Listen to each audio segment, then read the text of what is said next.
একজন ছেলে যদি মন থেকে কোনো নারীর প্রতি আকৃষ্ট হয়ে যায়, ওই পুরুষের মনের মধ্যে দ্বিতীয় কোনো নারী প্রবেশ করতে পারে না।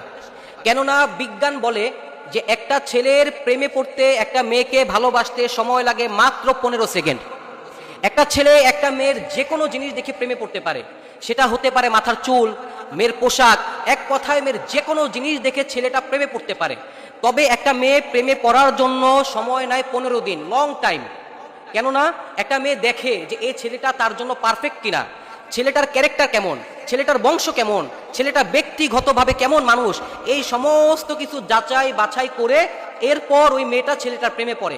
কিন্তু পক্ষান্তরে দেখা যায় যদি তাদের মধ্যে কোনো প্রবলেম হয় বা কোনো সমস্যা হয়, মেয়েটা ছেলেটাকে ভুলে যায়, অথবা মেয়ে ছেলেটার থেকে দূরে সরে যায়, অথবা মেয়ে অন্য কোথাও সম্পর্ক গড়ে তোলে।